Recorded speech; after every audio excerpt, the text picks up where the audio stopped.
basically just starting you out Monday, and What do you mean? like, are they? So how did the power go out? I mean, just because of the storm? I mean, it didn't Bunch of hit people. it didn't hit There's a with. bunch of people down here with power. There's people that still with power out today. Really. Don't have power. Yeah, my But that's the parents thing. just got power back this morning. But that's the thing. The storm wasn't even like didn't hit you guys that bad, right? I mean, I mean, unless it did.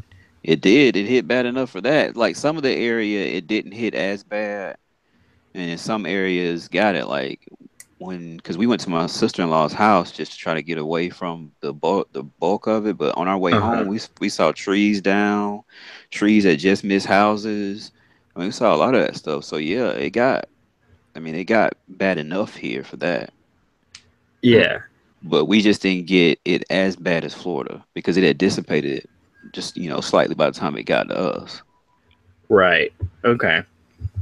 Well then, I guess I guess it's pretty bad storm then, man, down there. I know Yeah. Jose's supposed to hit through there too, isn't it? With that, I just got an alert that just got downgraded. So Oh, did it? Oh, okay. yeah, Yeah, see, I don't pay attention to that crap. Well, yeah, because you're because we well, man, evacuated you got to worry about fucking grandparents earthquakes. from That's what you got to Florida. worry Yeah, about. we got to worry about the earth shaking, dude, and Yeah, cracking underneath us. Yeah, California's gonna break off, and Yeah, eventually. we're gonna become our own country eventually. We're gonna have a you'll probably just go underwater slowly. What the hell is shakes and fidget? Is it the it's a adventures it's a fridge? game. it's a game, dude. I saw that shit, man. I thought, man, they probably just posted the wrong article. Maybe that's a mistake. I saw that too, and I was like, No. And then, and then I What'd saw you the think? topic list. I was What'd you like, oh think we shit, were it's talking actually on about? the Fidget topic list. spinners or something like that? You thought we were talking about fidget spinners and shit? Yeah, I'm yeah, like, that's I actually said, oh what I thought of shit. when I first saw the topic. I Like was like, what the I hell? said We're that talking about shake fidget weight. We're gonna spinners? talk about shake weight, I was like, shake that weights, and has to be a fucking fidget mistake. spinners. That has to be a mistake. And then I saw it on the topics list, and I'm like, oh shit, that's not a mistake. Oh shoot, dude. That is too funny, man. Yeah.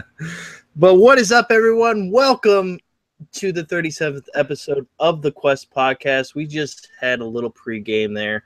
I'm here for the evening, and let's get right into it with our intros. Sir M. Baines, what is up, bro? How you doing? Nothing much. It's all about that Destiny knife. 284 Titan right here. What's up, people? 284. Nice, dude. Damn boy. And that damn boy came from our little Riri What's going on? remix. What is up, bro? Nothing much. Yeah, it's just chilling. Our game of the week this week is going to be very diverse. I can tell you that. So let's get on into it. Yes. And so we always like to do like a what have you been playing this week? So M Baines, what have you been playing this week, bro? Let me see. I've been playing Destiny, and I've been playing more Destiny, and oh yeah, I've been playing Destiny. So pretty much it's been Destiny all week. Like I haven't played another game. I haven't touched another game. I did 2 matches of Battlefield, and that was only because the Destiny servers were down at that point. So it's been all Destiny, man. Just all Destiny all day, every day? Yep, pretty much. Life in it right now while I got the time. All right. Remix, what have you been playing, man? Yep. Destiny, more Destiny, as I was gonna say. Yeah, man. Enjoying the game a lot. I'm at 278 Warlock right here. Hopefully get some gear here. Well, actually, we're gonna get that Luminous Engram tonight, so yes, we are going to get that. We are going to get that. Yes. And yeah, man. I have been lifing it while I can as well, because I go away to college here in a week. So then the games are gonna be set down and the books are gonna be put out. So wow. Yeah, man. All right, man. Cool. And I've been playing Destiny. and more Destiny and more Destiny and Destiny all goddamn week, man. Holy crap, is this game fantastic. But we're gonna get into that a little bit later. But I've been enjoying it, man. It's been a fun game so far. But before we get into talk about, there's gonna be a PUBG inspired Fortnite game mode coming to Fortnite. What do you guys think of this? Are you even going to try it out or what? Well, I don't have the game, but I mean, we talked about this several times that since PUBG has gotten so massive so quickly, that there are going to be a lot of people copycatting, and Fortnite is starting, and you should look to see other bigger publishers doing the same thing. I mean, it's an anomaly right now that other people are going to follow. You're just going to see more of this PUBG style type play. Now, theirs don't seem as scavengery, if that's a word, as PUBG, but I mean, like I just expect to see a lot of it. Yeah. I mean, I have no interest in it at all, but I mean, it's cool that they're adding something to the game to kind of make it have a little longevity than it has already. I don't know anybody else in the community that's playing it except for maybe Xbot448, but ever since I talked to him last, he hasn't been playing it. So, I mean, I didn't have any interest in it when I first heard about it. So I was just like, and then Remix got it, and I played it for a little bit, and I was just like, I'm not down with this. It's not my type of game. I fell into the peer pressure on that one, man. I don't know why I picked it up. I was like on the border of picking it up, and then I picked it up, and I was like, because I knew I didn't have much time before I was gonna go on vacation, and then I was gonna come back, and like Destiny was gonna be like a week from coming out, and I fucking bought it, and I haven't even touched it. So, yeah, that's so. But dang. I mean, in terms of adding PUBG, that follows the trend. This is actually probably like I haven't played it obviously, so I don't know how the game kind of like mechanics feel and all that, but this could be kind of an interesting game with the PUBG battle royale style, but like I don't think you're gonna overthrow PUBG in most of these games anymore. I mean, there could be one out there that takes second place or does it pretty well, but I mean, some games, like I've said before, the king is the king and that's it, but we'll see. Right. It's right. Like you said, the king is king. Same thing with Overwatch, like that game is just king right now. Yeah, exactly. Nothing that's going to take over it, And any other thoughts on that, fellas, before we move on here? Nah. Well, nope. We were talking about Overwatch. Now, Overwatch is doing another free weekend next week. Are you guys going to play it? Are you guys even going to download it? What are you guys gonna do? Well, we both own it, so yeah. Right. I know that, but I mean, I tend to play it around. I tend to play it around whenever they introduce a new character or some new maps, and then I get off it for a while. I haven't even played like Doomfist yet. But that's, I guess, this kind of tells me that maybe their sales are slowing a little bit. And so now they're starting to give these free weekends or whatnot just to try to pique some interest again. Because I don't know if they have any plans to do a part 2. I don't even know how they would do a part 2. It would be cool with a campaign or something like that, to follow some of their stories. Yeah. Now, do you guys think that this is like to kind of like offset what Destiny 2 is doing, try to get people off of Destiny 2 and try to get them to play their game over there at Blizzard? Because I mean, I know that Destiny 2 is going to be on the Blizzard.net launch, their little like launch thing that they have, like their little store or whatever. So it's a win-win for them. So I don't think that's what they're doing. Yeah. I just think it's not an issue. I really think that their sales are slowing, so they're trying to pique interest again in the game. Yeah, I agree. Their sales have probably slowed and pique interest, and I mean they've done a few of these before, so it's probably a thing that they'll do regularly every now and again. Honestly, though, I was thinking, like, if you were going to get Overwatch, like, you know, try it out here, and then if you decide you want it, like, last week I referred, or maybe a couple weeks ago, I referred to, like, how PUBG is a game that doesn't, you can hop in at any time because there's no leveling scale, and Overwatch is actually the same way, I was thinking about. So, you know, if you hopped in, you wouldn't be behind. And I think that's another reason it's a shooter that's going to be around for a while, as well as, yeah, with like an Overwatch 2, I don't know how they would do that. Maybe, like, I would see them more doing a remaster of Overwatch or something, you know, like with better graphics and all that in the far, far future, you know. But, yeah, probably just slowing down sales and all that, so. Okay. Yeah, I mean, that's what I'm probably thinking too. That it's probably just slowing down sales, because I mean, the game is still, you know, has a population of a lot of people, but I mean, definitely. For me, I had no interest in it, but I mean, I might play the free weekend just to do it. I mean, just to have another game, just to get me away from Destiny for a little while.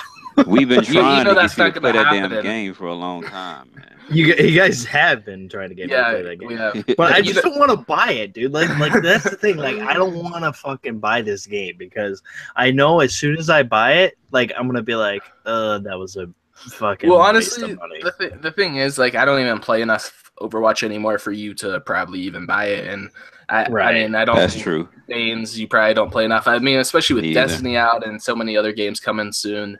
Right. But let's be real, this weekend you might try Overwatch for 5 minutes, but we're gonna be on that raid life, so exactly. Right. Yeah. But I mean, you're not gonna get away. Yeah. It's gonna be hard to do that. But any more thoughts on that at all? Nope. Yeah, it was kind of like one of those, like, whatever, because you guys both own it. So now this Neverwinter's Tomb of Annihilation, like little DLC for Neverwinter, which is the Dungeon and Dragons MMO. It came to the PS4 and Xbox One, I think a couple days ago. Did you guys take a look at this? I mean, is it anything that might pique your interest to kind of try out that free little MMO? I've actually played Neverwinter before. I didn't play that much of it. Like, I started up with a friend, and then he started playing it on PC, so we never really played it again on console.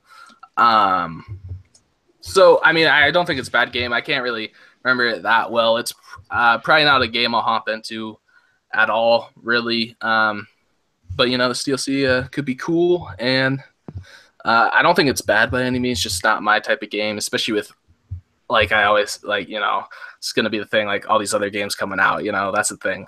I want to play all these games, and, you know, can't make time for these other games.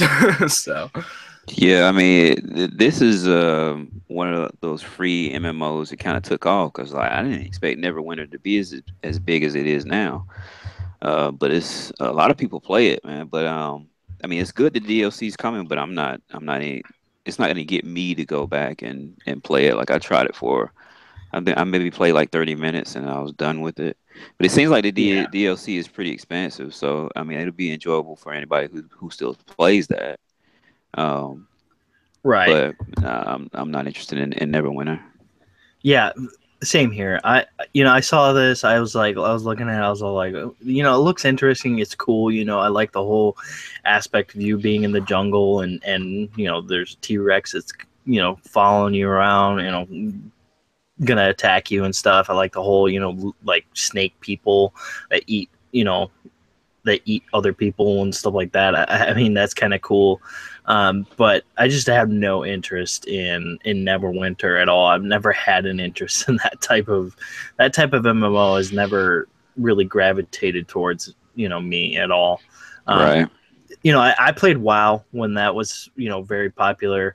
You know, it was just there. You know, there's like we said earlier, you know, there's a king out there, and WoW's, you know, basically still king.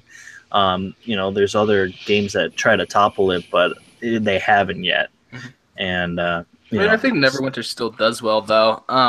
Yeah, it does. Yeah, because it's free and people are able to just jump in, and plus it's on Xbox and PS4, so they could just jump in and play it.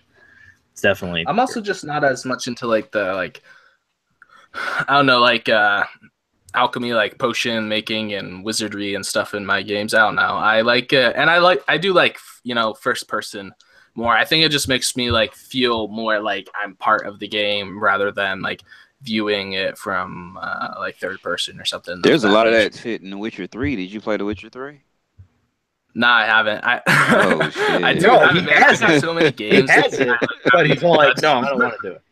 Wow. Yeah, there's a lot of. No, I'm gonna play it. I'm gonna play it. But like, here's the thing. Like, sometimes you just get in like that slump where you just like, man, I don't feel like games. Like, I could have hit some games this summer, but I was just kind of like out of gaming a little bit, and then,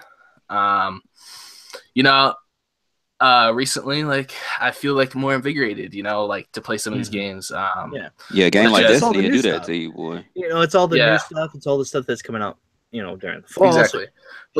Even just like I started, playing some like Ratchet and Clank and Battlefield and a little bit of Siege, and then that just brought me kind of back into it. And then obviously Destiny hit, and I haven't no life the game like this like in a long time. So. Me too. I'm right there with you, man. So, yeah, but.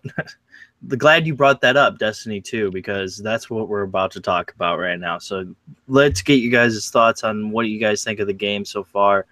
Did you love the story? Let's try to keep the spoilers, to the minimum, because I know there's some people out there that still haven't, gone through the story all the way. What are you guys' thoughts on Destiny 2? Loving the game, man. Story is way better than last time. And there's a lot to do. There is a lot to do in the beginning. I have to say there is, but once you get to the end game and you've done a lot of the stuff, then you're like, oh my goodness, I'm kind of stuck. But that's like when the grind really hits. But really, all we have to do at the moment is, Crucible, which isn't going to be everyone's thing, which I actually kind of want to talk about in a minute, and then you could do the strikes and nightfalls, which are harder strikes, and try to do heroic public events just to like grind out that gear and stuff for the raid. But yeah, I think everything leading up to now was really good. I mean, I'm still enjoying the game. I still enjoy the grind, but it's just, it's so slow and you're just like, I wish I could be there. But that's part of the fun of the game as well, I think. Yeah, exactly. See, for me, I haven't really felt like I've hit the grind yet because I've kind of been, busy with, work and stuff. But I still, we just got that little patch, the hot fix on Tuesday. And, I didn't feel like I've been grinding, but I think, definitely now that I've gotten most of that stuff done, I'm probably going to feel that grind this week and this weekend. Well, because you kind of get stuck. Yeah. I mean, we beat the story in 3 days, and then I did all the adventures and quests and regional chests and lost sectors, all that over the next few days. So I had all that knocked out in the first week and a half at least, at the most, So especially when you hit 265 is kind of that soft cap, where that's a grind. I don't feel it's as grindy right now, but 260 to 270 power, man, that is Jesus. Yeah. I just need to, you're hitting your head against a wall a little bit. Well, I know one of our buddies in the clan, Yukon Cornelius, he is at 280 something, and he is stuck right there at 280. He's kind of stuck, so he has to infuse stuff and do things like that, and kind of. You really need to wait for those luminous engrams. I've been talking to Game the other day, and kind of just giving him some tips where I made mistakes. Wait for those the exotics you get off the quest line. I would wait until I hit 280 now, if I could do it again, because they give you plus 15 power, right, on the gun. And just little things like that. But but now we kind of like rely on those luminous engrams and stuff. But I want to talk about like multiplayer and Crucible a little bit, because last week I was kind of like on it. I'd only played a couple matches. I feel like matchmaking time is a bit better now. It's still kind of long sometimes, but yeah, it's getting better. Mm-hmm. I do have to say that the actual competitive multiplayer playlist is pretty fun, especially with friends. The quick play still kind of sucks, but the competitive, I feel like the game is really more meant for that. The slightly slower pace, a bit more strategy involved. Like, you really have to communicate in that mode, and I think it feels like really rewarding when you guys win a match, because it is a pretty difficult like match to win and stuff. Right. Definitely. Yeah. I we were playing Crucible for a little bit, and I've been digging it, dude. Like that competitive playlist that they got in there, dude, that shit's so much fun. Like, just with us just going in there and just fucking killing dudes. But like, that quick playlist, I don't know what it was, but like when I was playing with Yukon and WoW, it was just like, shit, dude, this is fucking boring. Like, I felt bored because it just didn't feel right. Like, it didn't feel, I guess, competitive enough, like how Call of Duty, even if you get into like a regular team deathmatch, it's competitive either way, So it just I didn't get that feeling from it. But as soon as we got into competitive and started doing those, it was just like awesome, you know. Well, but they need to add more modes to it. They need to add more modes. Definitely. That's for sure. Well, not everybody's just like running around like crazy.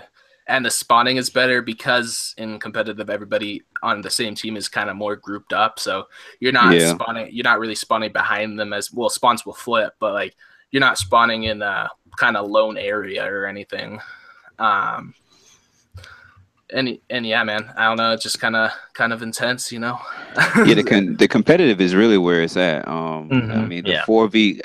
At first, I thought I wasn't gonna like the 4v4, and I think I still prefer the 6v6. But I don't mind the 4v4 as much, because it seems like it gets more intense. Because especially like when you're playing a mode like survival, it's more important for people to stay together and to call out targets or to do this and do that. It's much more important. So I do kind of wish that survival had like its own playlists, because in the competitive right now, there's two modes. One's like pretty much like search and destroy from Call of Duty, wipe out the team or plant the bomb. And then survival is like your team has 8 lives, and once they run out of lives, once you die after your lives are up, kind of like Gears TDM. And that mode I actually really like a lot, which I'm not usually a TDM guy, but that one's pretty fun, I think. Especially because you can just like, especially when you make like a comeback, like when you're down like 5 lives and you're just like boom and you come back. Yeah. Make a big play. But, definitely. For sure. But yeah, so that's Crucible. Story was good this time around. I feel like my one thing about the story is the ending. I feel, I was talking the game a little bit, could have been a little bit more fantastical. I felt like it was a little too easy, but see, I liked it because I went through that part solo, and it it's way better when you do it solo. But I mean, I agree with you. It was kind of, there was some parts in it where I felt kind of like overpowered in a way. And I was just kind of like, but it was still a little bit difficult enough to where I actually enjoyed it. Mm-hmm. Cool. Yep. You want to get into that expand? Well, we can actually talk about the raid a little bit too, right? Let's talk about the raid a little bit. I mean, last night we tried to do the raid. We kept on dying a lot. But you know what? It's all a learning curve, Well, let's make a slight correction. Some of our raid members were dying a lot. Well, I mean, dude, we all died. It happened. Yeah, we got to this one area where you have to do a thing. I don't want to say anything, but you have to do a thing. Yeah. And rotate and stuff. And if like one person dies, your whole squad is pretty much fucked. So.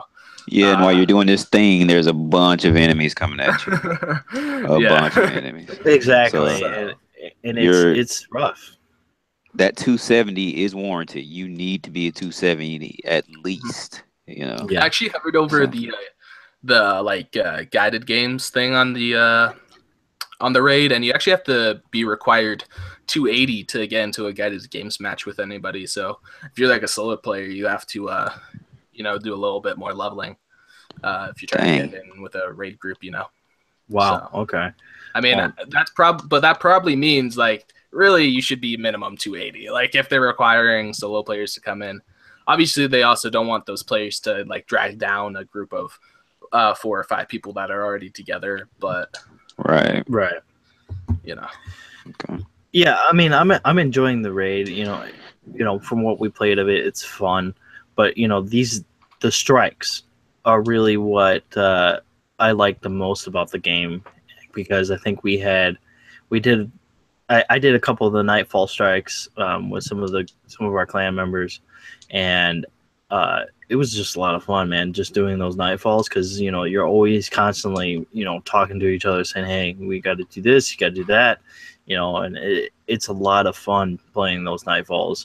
But the regular strikes, even those are really fun. Playing just the different strikes that they have. I think they have about like 5 or so of those strikes, and it's been fun, and I haven't had any issues with bugs and stuff. I know some people out there have had issues with that, but I haven't seen any bugs. Have you guys seen any bugs at all? Well, y'all know the issue I have. I can never go to the that's true. Yeah. Travel. I don't know. That may be just me though. I don't know. But other than that, everything else has been working just like it's supposed to. So yeah. Other than, I mean, I wish their server didn't go down for maintenance. I was a little bit like, oh my god, and then it got pushed back too. So it ate up most of the day that I could have been able to play Destiny, which was unfortunate. And that's the thing. It took up most of the day for people to grind and get gear and things like that. Right. I mean, it was okay for me because I'm at work and stuff, so it was fine for me. But I mean, for you guys, I know, especially you Remix, you want to get in there early so you can get that gear and stuff. But the DLC expansion, that they just kind of like, I think Microsoft, the Xbox store, actually revealed like a few things about the DLC, the first expansion. I think it's called, what is it called? Something Osiris. Something about Osiris. Yeah, we know it's about Osiris, and they're adding a few like story missions. They're gonna Curse of Osiris. Yeah, Curse of Osiris. They're gonna have story missions. They're gonna have more adventures. They're gonna have strikes probably. I'm guessing. I didn't see anything on there that they said strikes. New story missions and adventures, new themed weapons, armors, and gear, new cooperative activities, new multiplayer arenas, as well as they're going to have there's this thing called Infinite Force, which we don't really know much about yet, but it is believed that it's going to be kind of like a randomly generated area, so it'll be interesting how they do that, kind of a little something different that they're tossing in their game, which I think is cool. And the description of like what the expansion kind of takes you through, it talks about like going through time and space, which leads me to believe that there might be some time travel in this. And we'll be going to Mercury. Mercury is the planet we'll explore. So do you guys think that they'll maybe not in this expansion, but another one, like add another subclass or something like that? Because that was kind of how their other, like, I forget which expansion that added the subclass, but the Taken King, I think. Yeah. Okay, yeah, that was a big deal. So do you think they would do anything like that this time around with either one of the expansion passes? I don't think they'll do the first one. I could see one down the line. I mean, in the previous game, they only had 2 classes, right, and then added a third. Yeah. Right? Well, I don't think they're going to do with the first and second expansion. I think they're mostly going to focus on story and adventures and adding more activities. I think when year 1 is over and they have, where they have the point where they get into like the Taken King with the first one, I think that's when they'll throw something like that in there. Or, give us maybe another character to play as. I don't know. Who knows with Bungie. Yeah.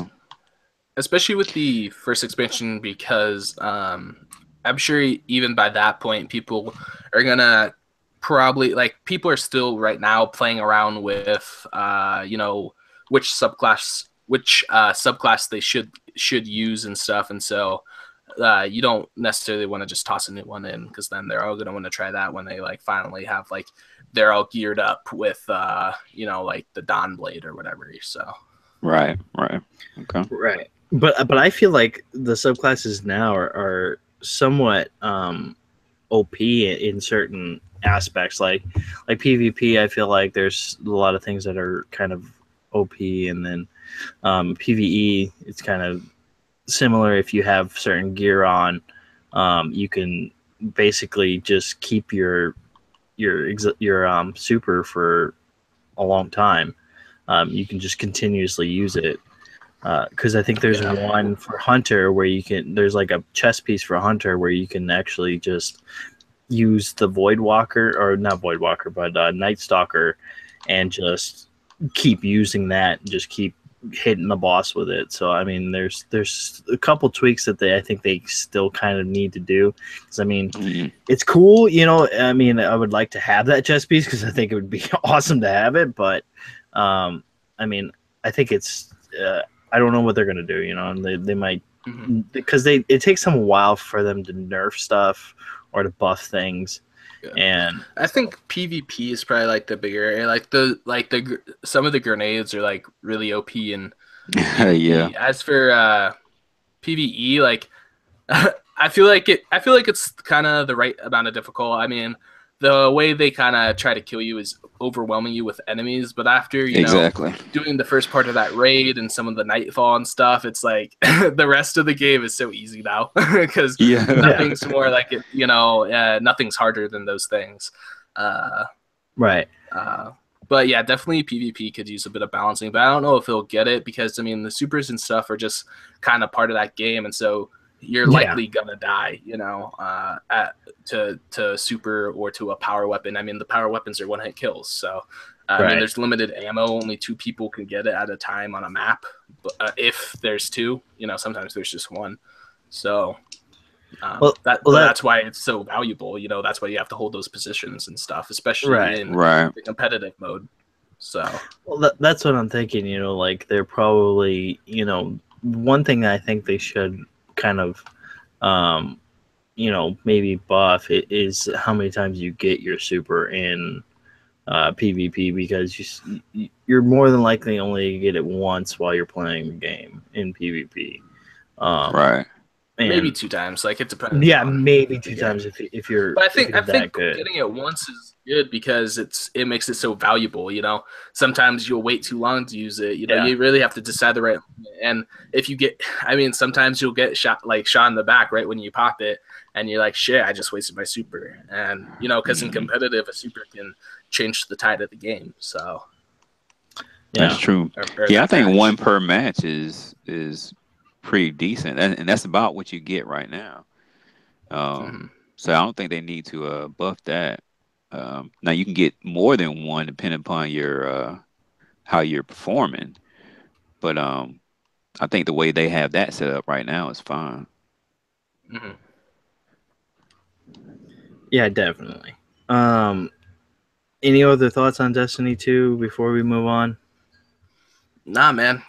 This is probably the last time we'll talk about it for a little bit. This is definitely the last time until that expansion comes out. Play through it, because I know not everybody enjoys the game, and but good talk, and we're all enjoying it, as you can tell. So, and one last shout out, join our clan. We Quest here. We give that helping hand. So join our clan, and we'll help you out. And get your raid ready, and we'll make Destiny 2 our bitch, right? Exactly.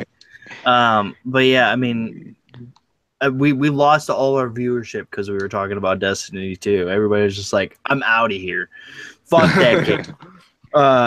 But speaking of something that's gonna be out of here, apparently there won't be another Batman Arkham game. That sucks. Kevin Conroy. That's your statement. Well, Kevin Conroy heard in a he was talking at a I think it was Wizard something Wizard Wizard World in Tennessee, I think it was, and he said that unfortunately that they're not Rocksteady's just not gonna do another Batman Arkham game. And that really does suck, man. I mean, I love those games so much, and those games are top of the line when it comes to like superhero type of games. And it just sucks to see that we're not gonna be getting that. What do you guys think? The fighting style of Batman had a lot of copycats too. There's a lot of games that took that fighting style. Like Mad Max. The new Spider-Man looks to have a similar fighting style. Exactly. So, I mean, I think we've had enough Batman. Maybe we need to try something else. I'm pretty sure a lot of people are disappointed though because those Batman games were really good. But I would rather Rocksteady move on to something else. They try a different superhero or something like that. Nobody's done a good Superman so far, so somebody needs to tackle that. Yeah. So I know it's disappointing, but hey, they can move on to something else. Yeah, I'm kind of thinking the same thing. Like those, I know a lot of people enjoy those games, but I mean sometimes you just gotta make something new, and I can see them doing something. I mean Warner Bros is coming out with new. They're kind of trying to reboot their DC Comics and stuff really badly, but so I could see them doing some other superhero movie in the DC realm, or as well as, didn't we a while back talk about a not Harry Potter itself, but a Wizarding World video game leak?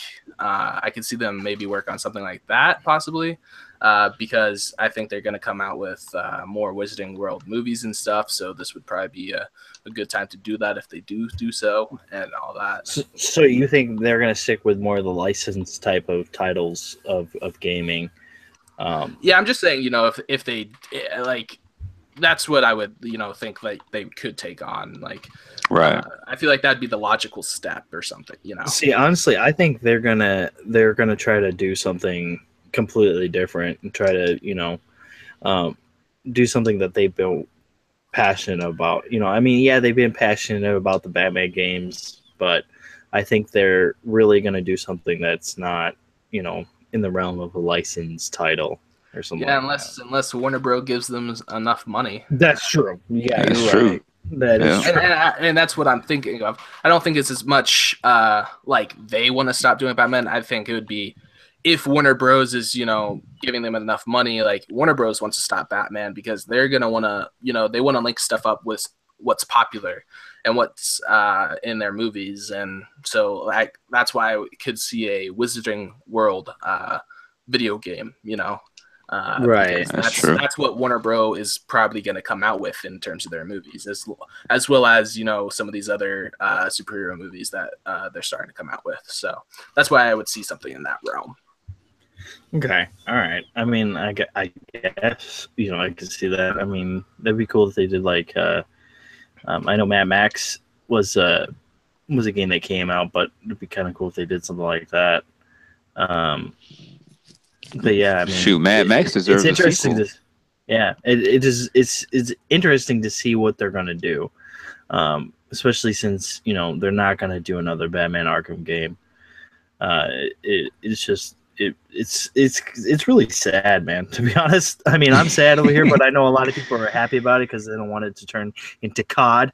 Like Iceman over there talking about that in the chat. Right. Yeah, Iceman and Dads are like. Iceman's like, yeah, Daz, Batman games are cool, but enough is enough. I love Arkham Knight, but people talk trash about it because of the Batcar. Yeah, the Batcar was I didn't see I didn't actually play it, but like I didn't think like the Batcar was that bothersome from like what I watched and all that as well. I thought it was kind of cool personally, but no, I like the Bat movie. Iceman's like that car was the best part of the game. No, I liked that fucking car because it felt like the Dark Knight type of vehicle, but also its own take on that type of, on the Batmobile. And I actually really enjoyed it. I know a lot of people who played through the story said that there was too many of those missions where you're, in the Batmobile. But I think if you kind of got out of there and did other side missions, you kind of got away from it. The game became a lot better and a lot more. It looks like there's a lot of stuff to do in the game, definitely. So. Right. That's one of those games that's on my agenda to go back and finish up. You haven't finished it? Oh man, dude. I gotta finish that series. Really? So, yeah. So you didn't finish Arkham City, or? No, I haven't finished Arkham, the first one, Arkham Asylum. I think it was. Dang, dude. You got some time on your hands with those games, because Arkham City is pretty big. Arkham Asylum wasn't as big, but it was still pretty beefy game. Well, me, whenever I go back and do something, I just stick to the storyline. So, right. Yeah. Yeah, it shouldn't take that long. But I would recommend, if you do Arkham Knight, don't do too much of the storyline. Kind of go off and do some side stuff, because a lot of that side stuff is actually pretty cool. Okay. They did a good job with it. But yeah. Any other thoughts on that, fellas, before we move on? No, sir. Nope. So Nintendo Switch Nintendo just had their Nintendo Direct, and they were talking about Bethesda. I guess came on and said that they're gonna be getting Doom and Wolfenstein on the Nintendo Switch. What do you guys think of that? Is that something that you're kind of maybe wanting to buy a Switch now, just because those games are coming to it, or what are you guys' thoughts on that? Well, I'll be playing Doom. Oh, go ahead, Remix. All right, I'll be picking up a Switch at some point, just for Zelda, Mario Odyssey, Mario and Rabbids, some of those games, Splatoon 2. Like, I'm interested in all that stuff, but that's all. Like, I'm gonna play Nintendo games or games meant for the Switch over there. I'm not gonna play Doom or Wolfenstein, but it's not really a surprise, because Bethesda has, they already put Skyrim on there. They have seemed to been supporting kind of these consoles such as the Switch. They're really behind the X, as well as they're putting money into VR. So they seem like they're trying to support some of the things that maybe not all third parties are on board with yet. So right. They got their hand in all the cookie jars, so to say. So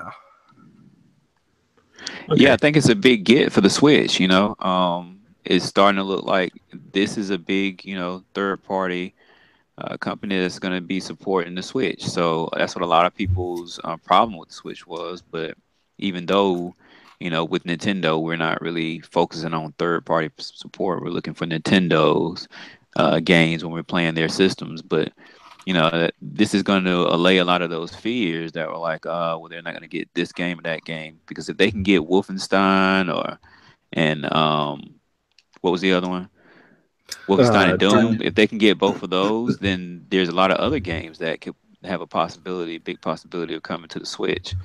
It seems like it will be a capable enough system to play a lot of other games, even though we know these would be dumbed down versions. But if they look good enough, hey, this is a big get for the Switch, in my opinion. Well, yeah, for me, I think it's really good because of the fact that you're going to be able to take both these games on the road with you anywhere you go. That in and of itself warrants for anybody, I think, to buy a Switch, because you could play Doom on your console at home, but what if you got to go do something? What if you got to go to the dentist's office or something like that? You're just sitting there not doing nothing. What do you got? You got your Switch. You got you got Doom there. You got Wolfenstein. You're gonna be able to play those games, and I think they're gonna be a little bit more of a graphically dumbed down, but I think they're still gonna have the same story. They're still gonna have the gameplay. And as we know, gameplay is king, and graphics don't really matter, but apparently they do now. I don't know. In terms of like the on-the-go aspect, like I don't know if I personally would ever use that. I think the on-the-go aspect is really good. Well, yeah, for just like typical travel, like I would bring it with me if I was traveling somewhere. But it's really good for people, with like everyday commutes to work and stuff. If you have to hop on the train or something, obviously. Here where I am, I have to drive everywhere. There's no train system in Boise, so yeah. So like I wouldn't have any downtime to play other than at my house in my everyday life. But I wonder when Wolfenstein 2 will actually come to the Switch, because, I don't know, that'll just be interesting, like if it actually comes out day one, or, if it comes out a few months later. I would think it would come out day one, but I mean, yeah, you're right. I think what they've kind of delayed some of their third parties here and there for that system. But I mean, I would say maybe day one that game would come out, but I didn't think they announced it, right? They didn't say anything about that at Direct. When is it coming to the Switch? It's not coming until 2018. Oh, is it? Okay. Okay. So then, it's not coming day one then. Yeah, probably because they have to tweak it to make it exactly dumbed down. Yeah, it's going to be a dumbed down version, but the fact is that they're getting it, Yeah. And this portends good things for other games, and that's the biggest thing. Honestly, I think it's because Bethesda just wants their games on the go, man. They want Skyrim, they want Doom, they want all. It seems like all their games that they've been putting out there, they want them on the go, and they want people to be able to play them anywhere and everywhere. Right. Which is very smart. That's very smart marketing, and that's very smart strategy right there on their part. And it kind of shows that hey, we're a big company, and we're putting our stuff on the Switch, so maybe you guys want to try and put your stuff on the Switch too. Exactly. Yep. One domino falls, and then the rest of them, fall. So maybe that'll be what happens here. So we'll see. Yeah, we'll see. So Star Wars Battlefront Season Pass is free right now. Is this forever, or is this just like because they weren't really specific on that. They just said it's just free. Yeah, it just kind of popped up out of nowhere. Like I just saw a little article, and it was like, click this link, and I was like, oh, there it is. It's free. I'm sure it's probably just going to be for a limited time. But we got Battlefront 2 on the way, so I mean, if you didn't have the season pass and you wanted to pick it up, you can play it for a bit. If you're interested in Battlefront 2, maybe try out some of this DLC. I don't know. Well, you see, the thing is, the game, you should, like, if you don't have the actual game, then there's no point in this free season pass. So you probably kind of already decided if you want the second one or not if you have the first one. Well, that's the thing. If you don't have the game, get EA access. It's what, $4.99 a month. You could, or you could even get a free trial. Through EA access. I think you get a 1 month free. You play it for 1 month. You get this season pass. You have it free for 1 month, and then freaking Battlefront 2 comes out, and you just play that. It's just. I think it's kind of cool that they're doing something like that. I mean, it kind of shows that they knew that the game wasn't on par with Let's be real. It doesn't really affect them. Like, no, most people aren't going to be picking up the first Battlefront, and they're going to be looking at Battlefront 2. It's really I think it's something out there just to like get another little thing, just like get the Battlefront name out there. It's another just little marketing scheme. Like, hey, we're Battlefront. Now you heard of us. Check out Battlefront 2. Exactly. I think that's really what it is. So, I mean, which I'm so hyped for Battlefront 2. Yeah, I'm excited for Battlefront 2. Yeah, that's basically what they're doing, is just to get people more hyped for Battlefront 2. They got to get in the news so they can say, "Hey, look at what we're doing. We're trying to win back our community. Hopefully, maybe someday." Because if Battlefront 2 fails, Yeah, I mean, Battlefront I 2 can say like they've definitely brought back hold on. If Battlefront 2 fails, then it's over. There's not going to be any more Battlefronts. There's not going to, they're not going to do any more of those. EA might even have to get rid of the Star Wars license, or Disney might just pull it from them. Well, Disney might just pull it from them.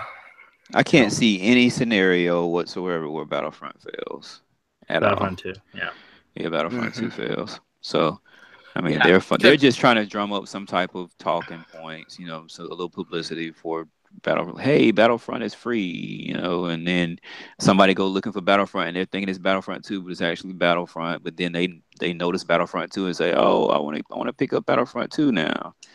It's just getting the name out there, man. Well, I think, and I think with Battlefront 2, like they have addressed four, I think, of the biggest issues of Battlefront 1. They're putting a story campaign in it. That's like first and foremost. Even though the space battles aren't exactly what I think most of us want, because you can't, from what we've seen, you can't board the ships, go inside and blow them up and all that. And I think that's actually confirmed that it won't have that. At least they have space battles. They have all the classes are, the people are class based. So you have your heavies and your demolitionists and all that stuff. Mm-hmm. And they took away the stupid like power drop system where you run and pick up like the token thing on the ground to become, say, Luke Skywalker or whatever. They took that out. So, I mean, I think those are like four things people really hated about the first one that they're bringing to the second one. So I think it's going to do better. Plus, it's Star Wars. I mean, even the first one, I don't know the numbers, but I'm sure it still sold pretty well, because even if it got backlash after initial release, because it's Star Wars, So exactly.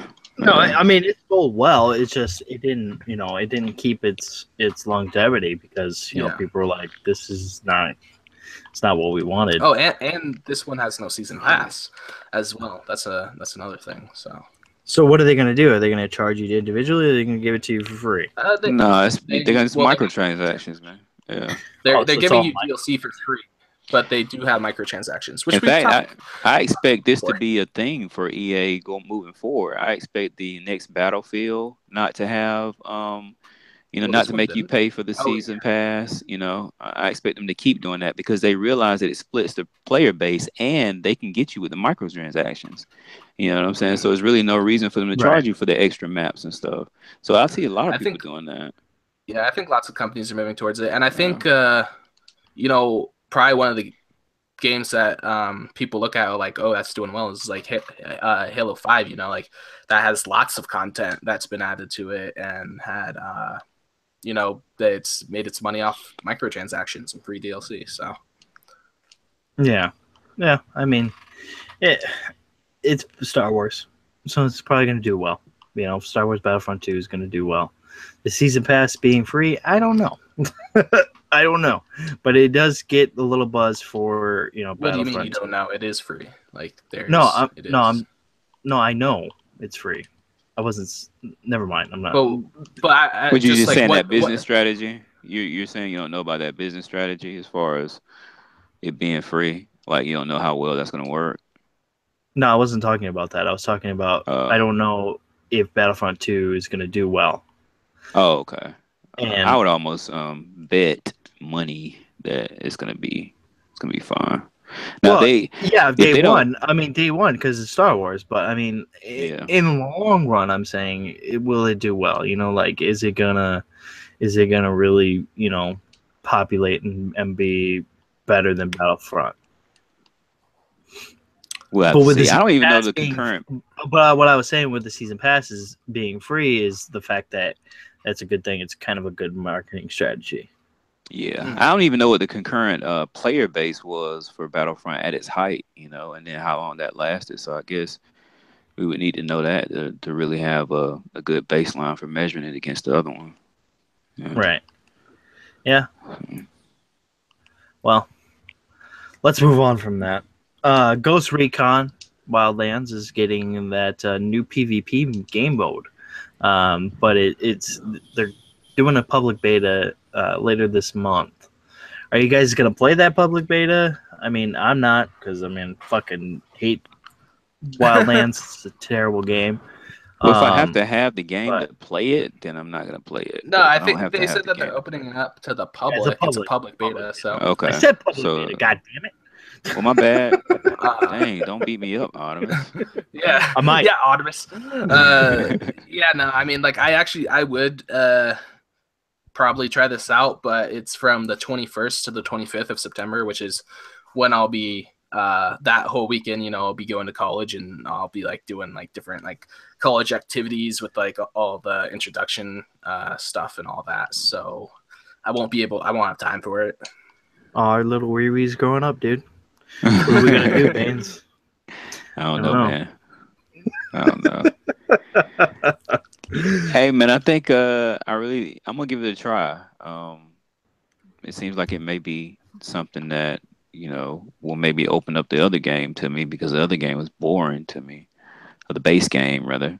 So we'll have to see. It seems interesting. I don't know if it'll breathe new life into the title, though. A lot of people are kind of over it, but we'll have to see. Yeah, I think you know, most people were just getting this just to have something to do during the summertime. Now that games are coming out, you know, especially, you know, NBA 2K18 coming out next week, and then, you know, at the end of the month there's Cuphead, and then, you know, there's another next month there's Forza and Shadow War and all that stuff. Next month there's a ton of stuff at the end. Yeah, there's a shit ton of you. stuff. You know, there's a shit ton of stuff coming. So I think, you know, them kind of doing this PvP game mode, I think it's a little too late. I think they should have, you know, come out with it as soon as the game launched, or pushed back the game in order to have the PvP in it for when the game launched. But you know, I think it's just too late, man. It really is for that. Yeah, we'll have to see though. It could reinvigorate the game. A lot of people have sold well, but yeah, I'm saying like I it's agree too with you. late I think it's because it sold well because of a drought. Yeah. But I mean, I think it just again shows like, and I mean, you know, everything they do is for money, but it shows that, you know, Ubisoft is showing support for their games. I think. You know, Ubisoft is, you know, they've had a bad rep for a while, especially with Assassin's Creed and all that. So, you know, I think they're starting to try and dig out of that, you know, with making this, we'll have to wait to see on it, but making this year's Assassin's Creed better, you know, lots of support for Siege, support for Ghost Recon, even, you know, they've had some support for, what's that? For Honor. Yeah, For Honor. That's what I'm thinking of. So, you know, I think that just, you know, is part of their ploy, as well as that, you know, they're resurrecting the image of their company, you know. So yeah. It's kind of like that old adage, you know, it's cheaper to keep her. You know what I'm saying? It's cheaper to keep her. So, and that's what they're doing. They're just trying to reinvigorate titles that they already have, instead of spending a whole lot of money making brand new titles, which that's not good for the gamer. But hey, you know, we'll just have to see how it works out. Well, yeah, but I mean, it's not like Ghost Recon's old though. So right, yeah, it's not old. To a lot of people, it was old when it came out. Yeah, to a lot of people, yeah, everybody's just like it's the Division, you know, 2.0 or whatever. But I think, you know, to touch a little bit on Ubisoft, and you know, if Assassin's Creed doesn't do well this year, I honestly cannot see them making another Assassin's Creed, just because, you know, they've kind of beaten that franchise to the ground, and this one has to do well. This one has to be the Assassin's Creed that, you know, brings back the franchise. If it doesn't, then. And I think that's exactly why, like, you know, they went with Assassin's Creed Origins. It's because, like, you can play it off as an origin story, or you can play it off as a new beginning, depending on whether your game does good or well, or good or bad, you know, and that can lead you to, you know, making more of them, or having a like no, or everybody would be okay with like the origin story being the last game if it did bad, and they can go work in other places. So yeah, that's true. Yeah, well, we'll see with Ubisoft this year what they pull out of their ass, and we'll see with the what the PvP mode does for Ghost Recon. I mean, it might, I'm probably going to be totally wrong, and it'll probably do very well because there's a lot of people who love that game and stuff. Just we'll have to wait and see. But Shakes and Fidget game. Did you guys take a look at this? Did you guys see about this game? Yeah, I took a look at it. Like I said before, I thought it was a mistake until I saw it on the topic list, and I was like, "Oh shit, it's not a mistake." You thought we were going to talk about shake weights and fidget spinners. I'm saying. Yeah. But it's a point and click adventure. I mean, that's not my style. Yeah, the art style is cool, but it comes from an MMO, from their MMO that they made. So from what, like 2009, right? Yeah. So I mean, it's nothing that I would be interested in. I think they said. I mean, it's cool that they said. I believe they said it's all hand drawn, like the MMO, kind of like Cuphead. I don't know what that style. I don't think Cuphead's style. I just saw like the one little screenshot, so I didn't really look much into this because I wasn't interested in it. But point and clicks aren't really my kind of game. But if you do like those, this will come out to PC. They're shooting for 2018, and then they have a Kickstarter for trying to bring the game to PlayStation and Xbox as well. So, yeah, I mean it's cool. I mean, more games, yay, woohoo! But point and click, come on, like those were popular in the 90s. They're not popular. Well, yeah, but anymore. there have been some recent point and click games that have. You're right. You are right, but I don't see this game, getting high praise and high buzz around it at all. It's cool, they're doing something different. They're kind of taking from their MMO and putting it into a point and click adventure. That's cool. The art style is really cool. I like the way it looks. But yeah, no interest at all. None whatsoever. Right. But let's talk about something that I am interested in. These new TV spots for Shadow of War. Did you guys see this shit, dude? I was laughing. I don't know about you guys, but I was laughing at this shit. Because the game... I watched the Jerry and the Brian one. They're pretty funny. Yeah. I don't know if there are any others. I think there's one more out there. But this game, dude, is going to be so cool, man. Especially when we saw that trailer at... what was it? Was it... Gamescom, and we saw that. Oh my god, dude! And I was just like, "Oh shit!" This game's that was like crazy. Like a lot of the other trailers. Like after I had seen like the first couple, I was kind of like, on the trailers. But I did think that last trailer at Gamescom was pretty epic. So yeah, that was definitely cool. Well, I know Baines, you're like they showed the same area. What do you think? Yeah, I'm thinking it's still Shadow of War Fort Assault. That's and but I'll still pick up the game. The trailer was cool. But I've kind of gotten kind of cold on this game. It'll be one that I'll pick up after I'm finished with other stuff. So I want to get it. Marketed it almost like too much, like way too much. I'm like, you gotta feel out like the hype wave. You know what I mean? Like let's say Star Wars comes in, they have Battlefront, for example, because we talked about it earlier. They come in at E3, and then they show some space battles at Gamescom, and then they have this little free season pass for their first game drop. Like little things like that, and their game is coming out, just in like a month or so, month and a half or whatever it is. I don't know the exact date. So like they like that's a game that's like feeling out the wave, better. This game is just like, I see something fucking Shadow of War like every fucking week. Something new every comes week out. you get like an hour gameplay too. They're sitting down talking. I mean, Yeah. Well, I Yeah, and haven't I'm watched just like, any of that stuff, but I saw these TV spots and I was just like, dude, we gotta talk about these yeah, because these look fucking hilarious, yeah, and Yeah. the game looks good, man. It I'm does. excited. I think it's yeah. It gonna. does. I I'm know just you're. cool it I on. know Baines thinks it's gonna be like Shadow of Mordor, but I'm telling you, Baines, I Well, don't no, think I it's don't. gonna be more That's than my just. problem. I don't think it's going to be like Shadow of Mordor. I think it's going to be based around you just assaulting these forts, and I don't think the Uh, world's going to be as expansive as Shadow of Mordor was, and that's my concern. Because everything that they shown has been based around, you assaulting these forts, getting your orc army together and going to assault a fort. And you haven't seen the expansive world per se, and that's my issue. Because um, Shadow of Mordor was more than that. You yeah. know, so that's my only concern. I'm still gonna pick up the game, but it'll be later on. Honestly, I think they're just saving that until the game comes out, man. I I think they're hope just so, and that's my showing us hope.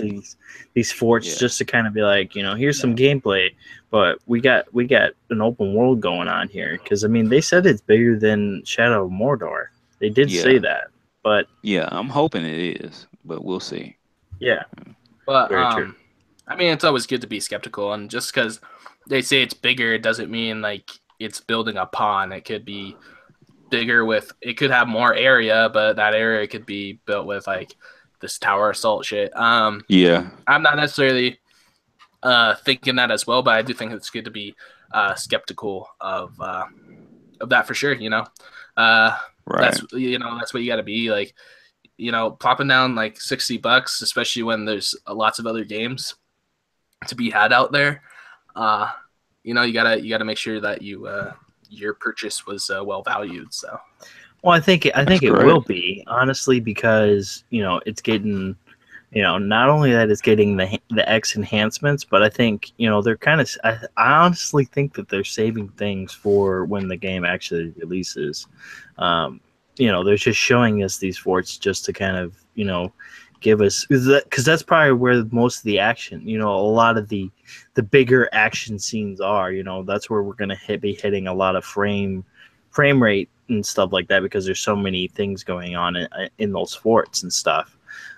So I think that that's why they're kind of just showing us that the game's going to handle well, basically. Right. Um, but we'll I see. can see that, but I hope so.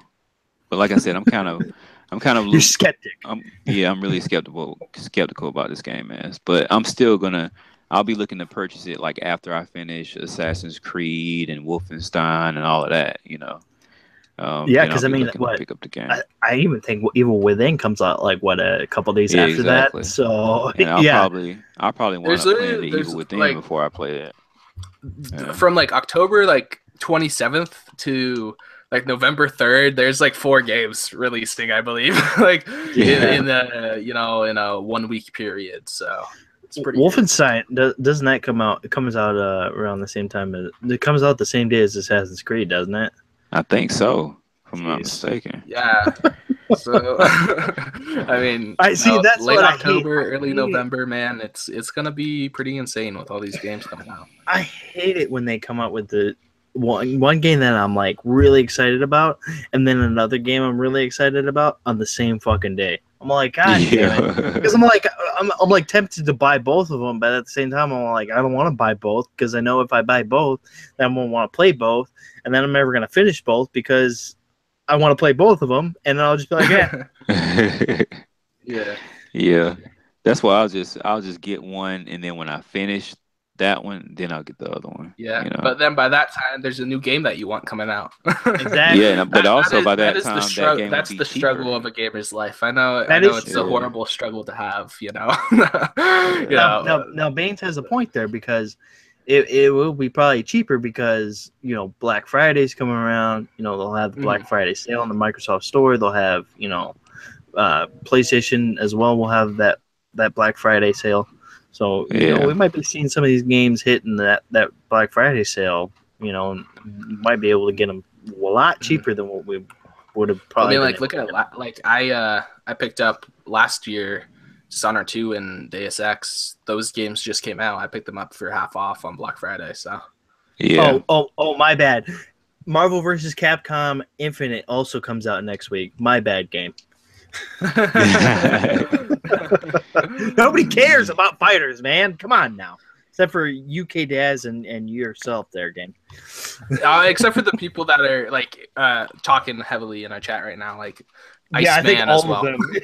Yeah, I think all everybody that we like, that's just into fighters, but nobody else cares. Exactly. But I kind of want to get into this. Star Wars Episode 9 will be directed by J.J. Abrams. What are you guys' thoughts on that? What do you guys feel about it? I mean, for me personally, I think it's awesome. He's coming back. He's going to do...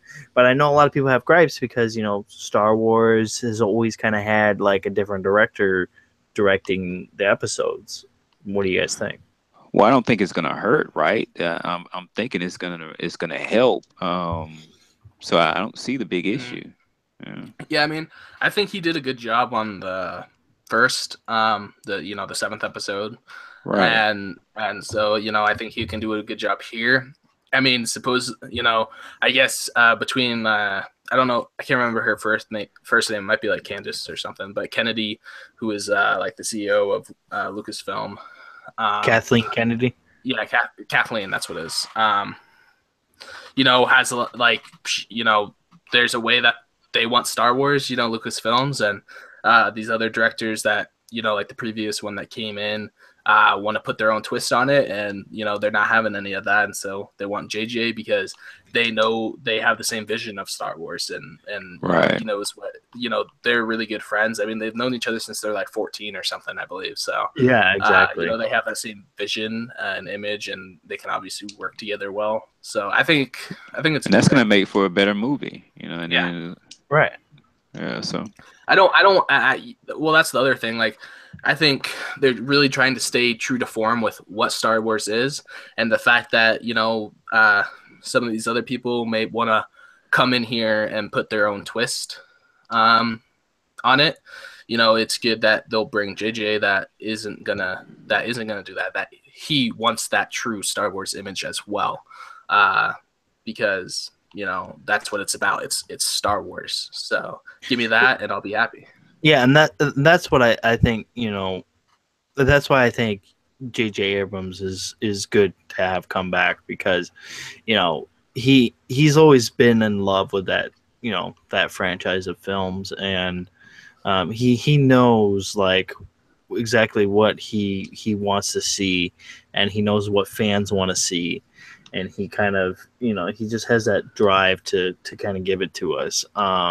But, I can kind of see from the other side where, there's people that are like, well, I don't think J.J. Abrams, coming back to do Episode 9 is great because, I want somebody to do a different take on Episode 9.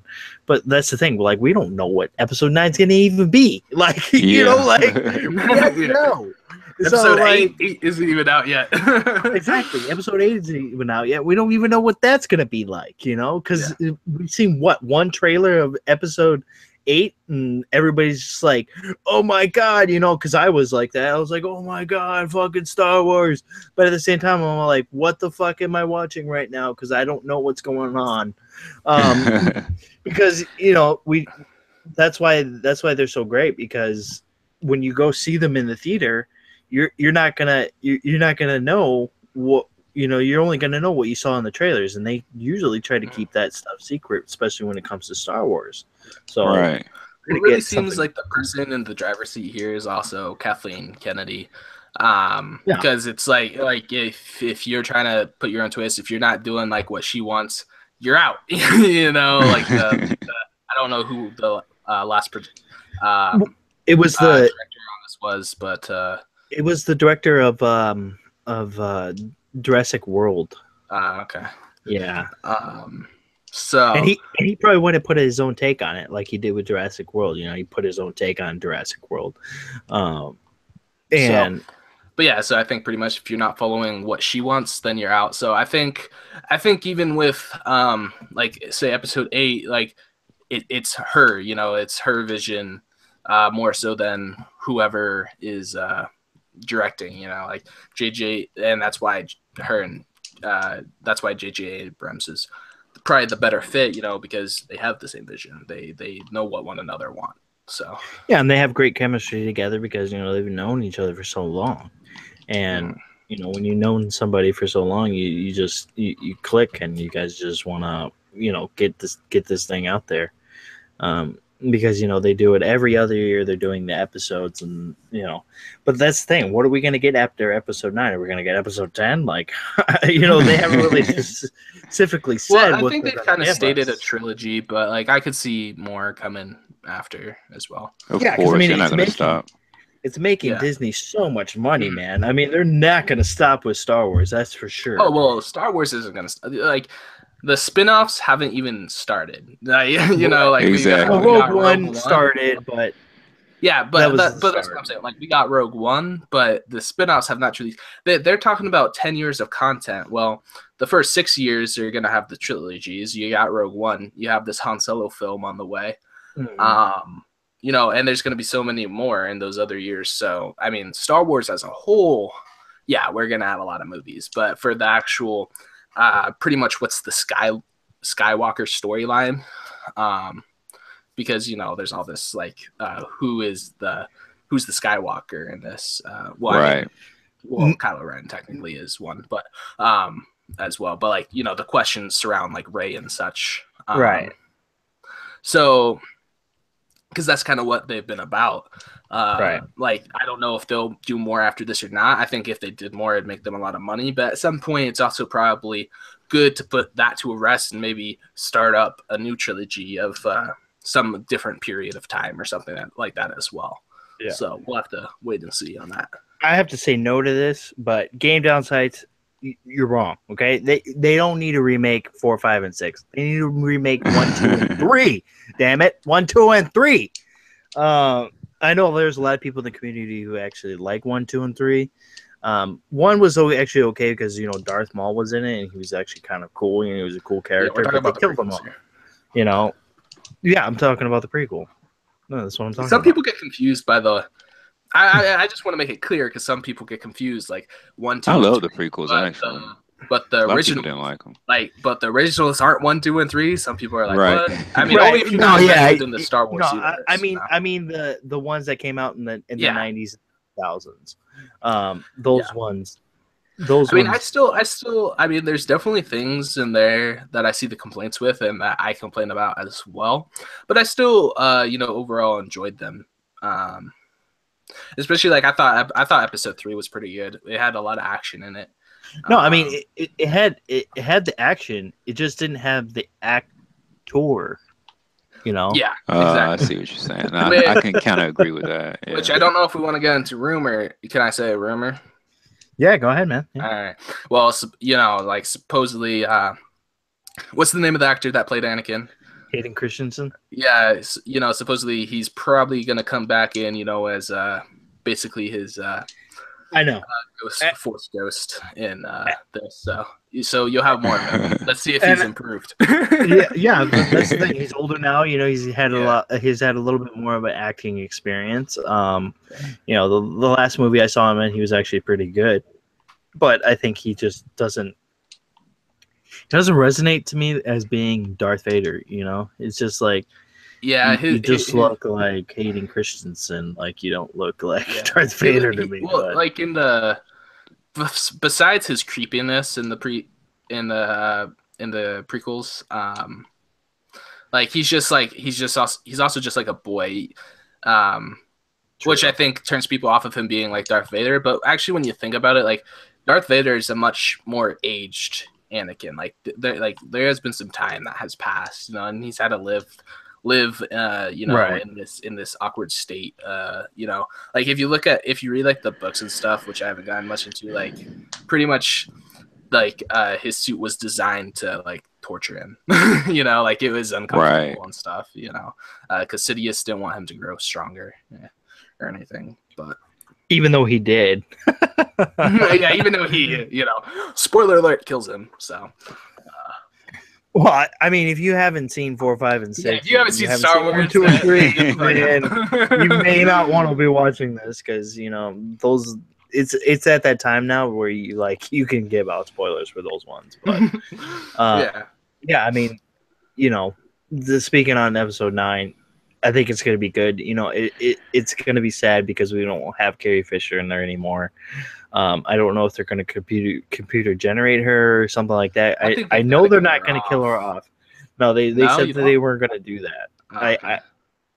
I think I saw somewhere where they said they're not going to tell you if they're going to kill her off, though. Like that's true. Yeah, I mean they might have her go out like to a faraway planet or whatever.